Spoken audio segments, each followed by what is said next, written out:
अस्सलाम वालेकुम students, chapter number 20 nuclear structure. इसके अंदर 4 न्यूमेरिकल हैं, चारों काफ़ी इंटरेस्टिंग है। इसके लिए आप लोगों को सबसे पहले कार्बन 14 के बारे में पता होना चाहिए। आप लोग इसकी दो चीज़ों को पता कर लो कि कार्बन 14 को कार्बन 14 क्यों कहते हैं, क्योंकि कार्बन का एटॉमिक नंबर 6 और 12 होता है। अगर इसके अंदर 2 न्यूट्रॉन ऐड हो जाए तो ये कार्बन 14 हो जाता है, यानी इसका मास 12 से इंक्रीज होकर 14 हो जाता है, जिसकी वजह से ये एक आइसोटोप बन जाता है। ओके, चारों न्यूमेरिकल्स के अंदर ये चीज़ें आएंगी जिसमें हमें कार्बन 14 के बारे में पता होना चाहिए। और एक चीज़ आप मेमोराइज कर लो कि उसकी हाफ लाइफ होती है 5730 ईयर्स। अगर ये बोर्ड एग्जाम में आपको इस तरीके से अलग से नहीं दी तो कोई बात नहीं, आपको याद होनी चाहिए बस। बट ये है कि ऐसा नहीं होता, आपको दे दी जाती है। और अगर कोई और आइटम आ जाता है तो उसकी भी आपको दी हुई होगी। ओके, एक लिविंग प्लांट है जिसका बताया जा रहा है कि अप्रॉक्सीमेटली उसकी आइसोट्रॉपिक अबंडेंस कार्बन 14 की उतनी ही होगी जितनी उसके अंदर कार्बन डाइऑक्साइड हो। यानी कि एक ऐसा प्लांट है, आपको पता है प्लांट जो होते हैं वो अपनी रेस्पिरेशन के लिए कार्बन डाइऑक्साइड को यूज़ करते हैं, और कार्बन डाइऑक्साइड उसके अंदर उतनी ही होगी एटमॉस्फेरिक जितना उसके अंदर कार्बन 14 का आइसोटोप मौजूद होगा। खैर, हमारा जो लेना देना असल वो इस लाइन से है, लिखा हुआ है observed rate of decay of carbon 14 from living plant is 15.3 disintegration per minute per ग्राम। देखिए स्टूडेंट्स, जो रेडियो एक्टिव एलिमेंट होते हैं ना, वो अपने अंदर से रेडियो एक्टिव रेस को एमिट करते हैं, जिसकी वजह से वो डीके होते हैं। डीके क्यों होता है? क्योंकि उसके अंदर से कंटिन्यूसली रेज एमिट हो रही होती हैं और वो डीके होते हैं। इसको हम बोलते हैं कि वो क्या कर रहा है, एक्टिविटी कर रहा है। और जो फिनोमेना उसके अंदर हो रहा है उसका मतलब डिसइंटीग्रेशन हो रही है। अब डिसइंटीग्रेशन किस तरीके से हो रही है, 1 मिनट में हम उसको कैलकुलेट कर रहे हैं और उसका कितना ग्राम उसका खत्म होता जा रहा है। ठीक है स्टूडेंट्स, तो ये इसका यूनिट की अंडरस्टैंडेबल फॉर्म थी जो आगे बहुत ज़्यादा यूज़ होने वाला है। तो इसमें बोला जा रहा है कि भाई कार्बन 14 की जो रेट ऑफ डिके था वो 15.3 डिसइंटीग्रेशन पर मिनट पर ग्राम था। ठीक है, अच्छा, अब यानी कि वो इनिशियली शुरू में 15.3 पर मिनट पर ग्राम के हिसाब से जो है ना डिसइंटीग्रेट हो रहा था। अब बोला जा रहा है how much disintegration per minute per gram will be measured from a 12,900 year old sample. यानी एक सैंपल हमें मिला जो कितना पुराना है, 12,900 साल पुराना सैंपल है। अब वो यानी इतना पुराना वो हो चुका है, यानी कि ऑलरेडी वो उसके अंदर से काफ़ी सारी रेज इमिट हो चुकी हैं और सैंपल का टाइम कम बचा, और सॉरी सैंपल का मास कम हो गया होगा। तो अब वो किस हिसाब से एक्टिविटी कर रहा होगा? शुरू में एक्टिविटी कितनी कर रहा था, 15.3, अब कितनी कर रहा है वो कैलकुलेट करनी है। इजी न्यूमेरिकल स्टूडेंट्स, इसके लिए सबसे पहले आप लोग डेटा पे आएंगे। डेटा पे देखें आप लोग, आपको इनिशियल एक्टिविटी दी हुई है, इनिशियल एक्टिविटी आपको दी हुई है 15.3। अच्छा, इसका यूनिट आप शॉर्ट में कैसे लिखेंगे, डिसइंटीग्रेशन को DIS डेस लिखते हैं। अच्छा, ये दोनों में पर आ रहा है, इसका मतलब ये दोनों किस में है, अपॉन में। तो आप पर के लिए अपॉन का सिंबल मेंशन कर देंगे, जिसको फ्रैक्शनल सिंबल भी कहते हैं। पर मिनट, तो मिनट की शॉर्ट फॉर्म होती है MIN, और पर ग्राम क्या होता है, G होता है। तो ये इस तरीके से इसका यूनिट लिखा जाता है। उसके बाद क्या करेंगे स्टूडेंट्स, आप लोग जाओगे 15.3 आ जाएगा तो आप क्या करेंगे, इसके आपको टाइम ऑफ सैंपल दिया हुआ है, यानी वो सैंपल कितना पुराना है। वो सैंपल है 12,900 ईयर्स। तो आप यहाँ पर लिख देंगे कि टाइम ऑफ सैंपल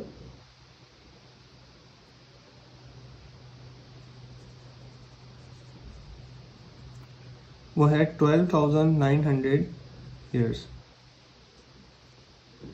ठीक है स्टूडेंट्स, अच्छा, उसके बाद आपको डेटा में क्या दिया हुआ है कि हाफ लाइफ भी आपको बताई हुई है, तो आप यहाँ पे मेंशन कर देंगे क्या चीज़, हाफ लाइफ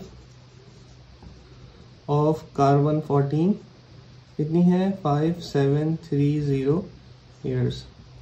एक चीज़ का स्टूडेंट ख्याल रखना है, जो यूनिट आपको हाफ लाइफ में दिया हुआ है वही यूनिट आपका टाइम का होना चाहिए।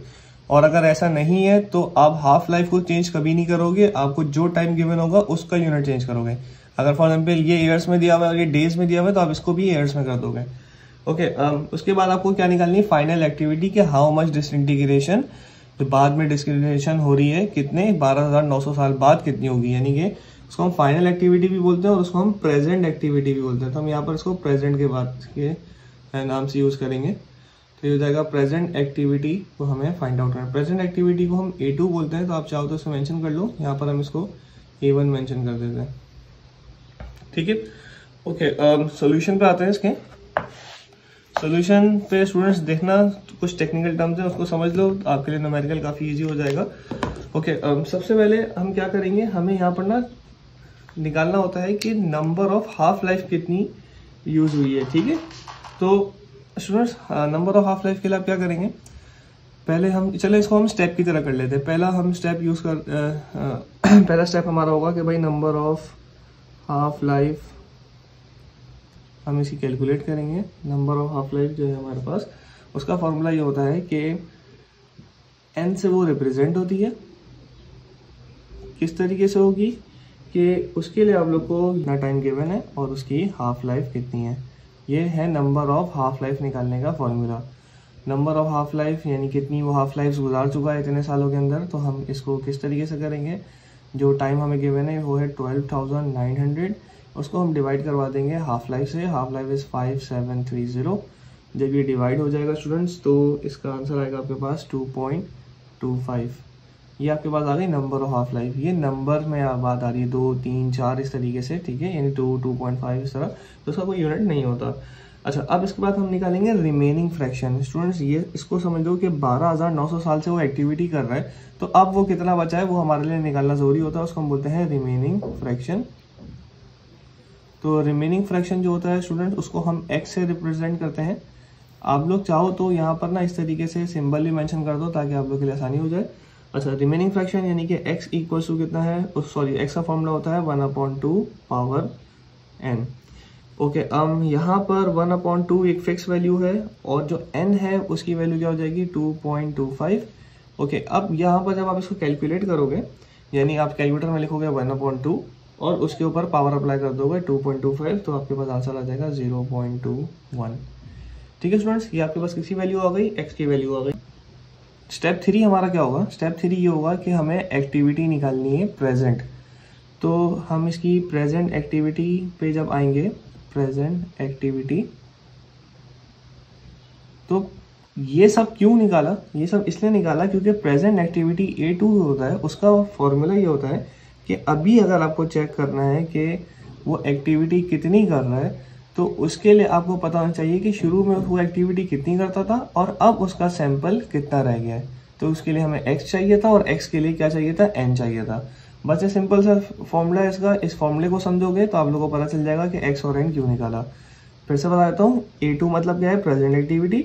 A1 मतलब क्या होता है कि वो इनिशियल एक्टिविटी कितनी करता था और अब उसका सैंपल कितना रह गया है। तो उससे हम मल्टीप्लाई कर देंगे और हमारे पास प्रेजेंट एक्टिविटी आ जाएगी। ओके, इसको हम ये भी कह सकते हैं कि ये डिसइंटीग्रेट कर रहा है। तो A1 जो है हमारा कितना डिसइंटीग्रेट कर रहा था, यानी इनिशियली वो कर रहा था 15.3। x जो है हमारा वो कितना आया है, रिमेनिंग फ्रैक्शन वो है 0.21। अच्छा, रिमेनिंग फ्रैक्शन है ये समझे एक तरीके से 21% सैंपल रह गया है। रिमेनिंग फ्रैक्शन यानी पॉइंट्स में, अगर ये परसेंटेज में होता है उसको हम रिमेनिंग परसेंट भी बोल सकते हैं। यानी टोटल 100% था, उसमें से अब सिर्फ कितना रह गया, 21% का सैंपल रह गया। अगर हम इसको 100 से मल्टीप्लाई कर देंगे तो समझे अब 15.3 100% में करता था, अब 21% में कितना करेगा, यानी 0.21 का फ्रैक्शन कितना होगा, सैंपल कितना करेगा, उसको हम मल्टीप्लाई कर देंगे और आंसर आ जाएगा हमारे पास 3.2 डिसइंटीग्रेशन पर मिनट पर ग्राम। न्यूमेरिकल नंबर 2 में आता है स्टूडेंट, इसमें बोला जा रहा है कि कार्बन 14 की जो स्मॉलेस्ट एक्टिविटी है वो कितनी है, 0.20% है। लिखा हुआ है if carbon 14 is used to date an object, the object must have died within how many years. इसका मतलब ये है कार्बन 14 यूज हो रहा है किस लिए, कि वो एक ऑब्जेक्ट को डेट कर सके। डेट मतलब ये होता है कि एक रेडियो एक्टिव एलिमेंट को हम यूज कर रहे हैं किसी और एलिमेंट की एज को निकालने के लिए, ठीक है। तो उसका हमें टाइम कैलकुलेट करना है और हमें क्या दिया हुआ है, परसेंट सैंपल दिया हुआ है। तो स्टूडेंट सबसे पहले हम यहाँ पर परसेंट सैंपल मेंशन करेंगे। परसेंट सैंपल कैसे पता चला, क्योंकि यहाँ पर परसेंटेज में दिया हुआ है। आप यहाँ पर लिख देंगे परसेंट सैंपल, परसेंट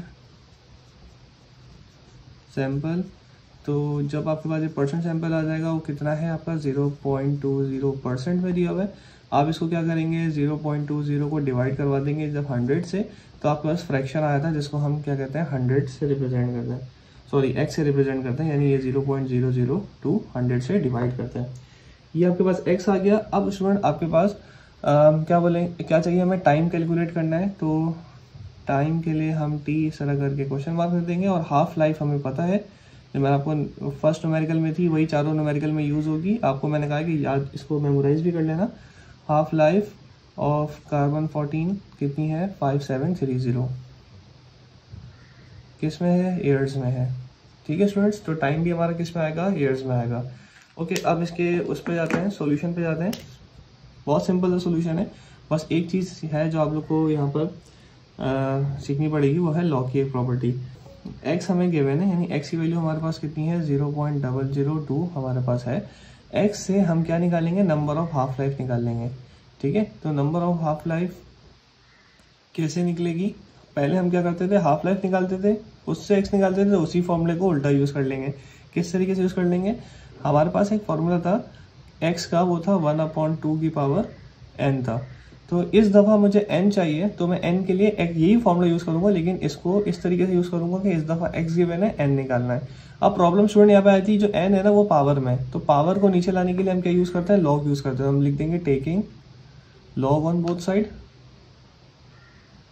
जब लॉग दोनों साइड पे ले लेंगे तो ये क्या हो जाएगा स्टूडेंट्स, ये लॉग x हो जाएगा, और जब यहाँ पर स्टूडेंट लॉग अप्लाई कर देंगे तो ये हो जाएगा 1/2 पावर n। लॉग की स्टूडेंट एक प्रॉपर्टी के लॉग के सामने जो भी लिखा होता है, यानी कि फॉर एग्जाम्पल लॉग a की पावर b लिखा हुआ है तो b पीछे आ जाएगा और लॉग ऐसे ही रहेगा। तो इस प्रॉपर्टी को यूज़ करते हुए हम लोग क्या करेंगे, तो लॉग x की जगह पे x की वैल्यू पुट कर देंगे 0.002। इसके बाद ये लॉग ये n है, ये यहाँ पर पीछे आ जाएगा और ये हो जाएगा log 1/2। ओके स्टूडेंट्स, 0.002 का जब आप log लेंगे तो आपके पास वैल्यू आएगी -2.6989 इक्वल्स टू n की वैल्यू हमें फाइंड आउट करनी है log 1/2, यानी कैलकुलेटर में आप लोग या लॉग टेबल में आप लोग log 0.5 देखेंगे तो आपके पास वैल्यू आएगी -0.3010। अब इसको हम क्या करेंगे, नीचे लाकर डिवाइड करवा देंगे तो हो जाएगा 2.6989 divided by -0.3010 equals to n, और n यानी नंबर ऑफ हाफ लाइफ्स हमारी आ जाएंगी यहाँ से माइनस कैंसिल होगा, इसको आप डिवाइड करवाओगे तो 8.966। ठीक है, ये ऑलमोस्ट 9 होता है, बट जो आया हम उसकी एग्जैक्ट वैल्यू यूज़ करेंगे। तो नंबर ऑफ हाफ लाइफ हमारे पास निकल गई है। अब स्टूडेंट्स हम अब क्या करेंगे, हमें टाइम निकालना है। तो आप लोग को टाइम का कोई ऐसा फॉर्मूला याद आ रहा हो जो हमने पिछले न्यूमेरिकल में किया हो, तो आपने देखा होगा n के फॉर्मूले के अंदर टाइम यूज़ हुआ था। ठीक है, तो इसका मतलब है कि हम यही वाला फॉर्मूला यूज़ कर लेंगे। यहाँ पर n इस दफ़ा n है तो टाइम, ये नहीं समझे, वही न्यूमेरिकल उल्टा सॉल्व हो रहा है। हम यहाँ पे लिख देंगे कि अब क्या निकालना है स्टूडेंट, टाइम ऑफ सैंपल निकाल लें। तो टाइम ऑफ सैंपल के लिए क्या करेंगे, n की वैल्यू हमारे पास है 8.966 इक्वल टू टाइम निकालना है, हाफ लाइफ 5730 ईयर्स है, ये वहाँ जाकर इससे मल्टीप्लाई हो जाएगा। तो आपके पास जो 8.966 मल्टीप्लाई होकर आएगा वो आपके पास टाइम आ जाएगा, और जब आप मल्टीप्लाई करेंगे तो आपके पास आ जाएगा 51375 ईयर्स। ठीक है स्टूडेंट्स, क्वेश्चन नंबर 3, ये काफ़ी इंपॉर्टेंट सवाल है, इसको आप लोग अपने पास इंपॉर्टेंट मार्क कर लो। इसमें बोला जा रहा है कि how long it will take 25% of the carbon 14 atom in a carbon 14 sample to decay, यानी कि एक कार्बन 14 का सैंपल है, उसका अंदर कार्बन 14 के एटम 25% डीके हो जाए, उसमें टाइम कितना लगेगा। तो सबसे पहले हमें जो परसेंटेज ऑफ सैंपल दी हुई है, ठीक है, परसेंटेज ऑफ सैंपल जो है वो कितनी दी हुई है, 25% सैंपल दी हुई है। ठीक है, अब यहाँ पर आप लोग को ये याद रखना होगा कि ये जो 25% दिया हुआ है ये आप लोग को रिमेनिंग नहीं दिया हुआ, हमें न्यूमेरिकल्स में फॉर्मूला में रिमेनिंग चाहिए होता है। तो हम इसको रिमेनिंग परसेंट जब इसका हम निकालेंगे तो रिमेनिंग परसेंट में क्या होगा स्टूडेंट, हमारे पास टोटल कितना होता है, 100% होता है। उस 100% में से मैं माइनस कर दूंगा कितना, 25%, तो हमारे पास कितना हो जाएगा, 75%। हमें रिमेनिंग चाहिए होता है। रिमेनिंग के लिए अब इसको हम परसेंटेज आके इसको हमें फ्रैक्शन बनाना होगा, तो मुझे पास रिमेनिंग फ्रैक्शन कैसा आएगा, रिमेनिंग फ्रैक्शन को निकालने के लिए आप लोग क्या करोगे, वो जो 75% है उसको आप डिवाइड करवा दोगे किससे, 100 से, तो परसेंटेज का साइन हट जाएगा और आपके पास 0.75 आंसर आ जाएगा किसका, x का। ठीक है, तो ये इसका सबसे इंपॉर्टेंट पार्ट है जो हमने डाटा में सॉल्व कर दिया। x की वैल्यू आप लोग के पास है और बोला जा रहा है how long will it take. जब भी हाउ लॉन्ग की बात हो जाए तो इसका मतलब ये कि टाइम t की बात कर रहा है, t हमें कैलकुलेट करना है। ठीक है स्टूडेंट्स, सॉल्यूशन पे आते हैं। सॉल्यूशन पे आप लोग क्या करोगे, सॉल्यूशन पे स्टूडेंट्स देखो, सबसे पहले हमें गिवन क्या है, हमें x गिवन है, वो अपने पास लिख दो कि भाई 0.75 गिवन है, ठीक है। अच्छा x जब आपके पास है तो x से हम क्या निकाल सकते हैं, n निकाल सकते हैं, याद रखना इन स्टेप्स को। तो हम लोग पहले क्या निकालेंगे, number of half life, number of half life जिसको हम n से रिप्रेजेंट करते हैं। x का फॉर्मूला है 1/2 पावर n, यहाँ से हम क्या करेंगे, n फाइंड आउट कर लेंगे। अच्छा n का फॉर्मूला हम वो वाला क्यों नहीं लगा रहे कि T/T, वो इस वजह से क्योंकि हमें टाइम फाइंड आउट करना है, तो इस वजह से n हमारे पास होना चाहिए। तो m हम ऐसे फॉर्मूले से निकालेंगे जिसमें ऑलरेडी एक वैल्यू हो। तो स्टूडेंट्स यहाँ पर क्या है, सब प्रॉब्लम ये आ जाती है कि जो n है ना ये पावर में, इसको नीचे लाना पड़ता है। तो जब भी किसी चीज़ को पावर को हमें नीचे की साइड पे लाना हो तो हम क्या करेंगे, लॉग अप्लाई कर देंगे। तो हम यहाँ लिखेंगे taking log on both side, log on both side लेंगे तो ये हो जाएगा log x equals to log 1/2 power n। एक प्रॉपर्टी लगेगी स्टूडेंट्स यहाँ पर, वो क्या है कि log के साथ अगर लिखा हुआ है a और उसकी पावर है b, तो वो b पावर जो है वो पीछे आ जाती है log के और a अपनी जगह पे रहता है। तो इस प्रॉपर्टी को यूज़ करते हुए ये आप लोग याद रखिए, क्योंकि आगे आने वाले क्लासेस यानी फर्स्ट ईयर सेकेंड ईयर में इस तरह की प्रॉपर्टी बहुत यूज़ होती है। तो अब जब हमने दोनों साइड पे लॉग अप्लाई कर दिया है तो यहाँ पर x की वैल्यू पुट कर देंगे। x है हमारे पास 0.75। अच्छा ये n जो है ये पीछे की तरफ आ जाएगा, जो कि हमें कैलकुलेट करना है। लॉग यहाँ पर क्या आ जाएगा 1/2 यानी कि 0.5। आप कैलकुलेटर में इसकी वैल्यू पुट करेंगे। लॉग 0.5 की वैल्यू होती है स्टूडेंट -0.1249 इक्वल्स टू, और n फाइंड आउट करना है। इसके बाद log 1/2 यानी 0.5 की जो वैल्यू होती है वो होती है -0.3010। ओके, उसके बाद ये वैल्यू मल्टीप्लाई में यहाँ पर आगे इसको हम डिवाइड कर देंगे। ये हो जाएगा 0.1249 divided by -0.3010 equals to n, sorry यहाँ पे log मेंशन कर दिया, log अप्लाई करेंगे तो ये वैल्यू आएगी n मल्टीप्लाई बाय 0.3010 है। ओके, अब जो इसको डिवाइड करेंगे तो माइनस से माइनस कैंसिल हो जाएगा और आपके पास n की वैल्यू आ जाएगी 0.415। ठीक है स्टूडेंट्स, ये आपकी नंबर ऑफ हाफ लाइफ की साइकिल आ गई। ठीक है, अब सिंपली हमें क्या निकालना है, टाइम निकालना है। तो टाइम के लिए हम क्या फॉर्मूला यूज़ करेंगे, हमें पता है कि n निकलता है कैसे, T/हाफ लाइफ। तो यहाँ से अगर मुझे टाइम कैलकुलेट करना है तो मैं हाफ लाइफ को मल्टीप्लाई करवा दूंगा नंबर ऑफ साइकिल से। तो n multiply by T/1/2 equals to T। n की वैल्यू है 0.415 मल्टीप्लाई बाय हाफ लाइफ कितनी है, हाफ लाइफ होती है 5730 कार्बन 14 की। जब आप इसको इससे मल्टीप्लाई कर देंगे तो आपके पास आंसर आ जाएगा 2378 ईयर्स। क्यों, क्योंकि हाफ लाइफ हमारी जो होती है वो ईयर्स में होती है। मैंने आप लोग बताया था कार्बन 14 की हाफ लाइफ को आपको याद रखना होगा। स्टूडेंट क्वेश्चन नंबर 4 है, इसमें बताया जा रहा है कि कार्बन 14 है जिसका डीके रेट आपको एक सैंपल से मिला है, और वो सैंपल कहाँ से मिला है, एक यंग ट्री से, जिसका डीके रेट कितना है 0.296 डिसइंटीग्रेशन पर सेकेंड पर ग्राम। ठीक है, तो ये हमें मिला है पहला सैंपल। अब यहाँ पे लिखा हुआ है अनदर वुड सैंपल, एक और सैंपल मिला है जो किससे मिला है, वुड से मिला है। वो वुड कहाँ से मिली थी, एक आर्कियोलॉजिकल एक्सकेवेशन हुई थी, उस खुदाई के दौरान वो सैंपल मिला था। उसमें जो रेट था, जिस रेट से वो डिसइंटीग्रेट हो रहा था कार्बन 14, वो कितना था 0.109 डिसइंटीग्रेशन पर सेकंड पर ग्राम। तो स्टूडेंट यहाँ पर ना दो एक्टिविटीज़ आ गई हैं। तो इसके लिए ना आप लोग इस चीज़ में परेशान नहीं होना कि A1 A2 क्या होगा। आप लोग बस याद रखो कि ये दोनों अलग अलग सैंपल है। तो पहले वाले सैंपल को अगर मैं A1 बोल देता हूँ और वो कितना है 0.296 डिसइंटीग्रेशन पर सेकेंड पर ग्राम। ठीक है, तो दूसरे वाले को मैं A2 कह देता हूँ। दूसरी जो एक्टिविटी हो रही है वो कितनी हो रही है 0.109, कितना हो जाएगा डिसइंटीग्रेशन पर सेकेंड पर ग्राम। अच्छा, उसके बाद क्या बोला जा रहा है कि what is the age of the object. Simply बस क्या मालूम करना है, टाइम मालूम करना है। ओके, अब ये भले सैंपल तो दोनों अलग अलग है लेकिन है एक ही चीज़ का, तो इन दोनों से रेशियो निकाला जा सकता है। अच्छा, हाफ लाइफ कितनी होती है अब तक आई गेस आप लोग को याद हो जानी चाहिए, किसकी, कार्बन 14 की। T हाफ यानी कितनी है 5730, किस में है, ईयर्स में। तो हमारा टाइम भी जो आएगा वो किस में आएगा, ईयर्स में आएगा। ओके, सॉल्यूशन की तरफ चलते हैं स्टूडेंट्स। इजी है काफ़ी, हर सवाल में बस ये याद रखना कि x निकालने का तरीका अलग है। क्वेश्चन 2 में x कैसे निकाला था, 100 से डिवाइड कर देंगे, ठीक है, परसेंटेज लगा हुआ था। क्वेश्चन 3 में हमने कैसे निकाला था, क्वेश्चन 3 में हमने निकाला था पहले वो हमने उसको माइनस किया था 100 से, फिर उसके बाद डिवाइड किया था, क्योंकि वो सिचुएशन हर सवाल की अपने हिसाब से होती है। अच्छा, अब इसमें क्या है, 2 डिसइंटीग्रेशन दिए हैं, उनके रेशियो से भी निकल सकता है, या फिर हमने एक फॉर्मूला पढ़ा था कि a2 जो होता है वो किसके बराबर होता है, a1 मल्टीप्लाई बाय x। यहाँ से अगर मैं a2 अपॉन a1 कर दूँ तो x की वैल्यू आ जाएगी। ओके, तो x की वैल्यू क्या आ जाएगी, a2 अपॉन a1 करके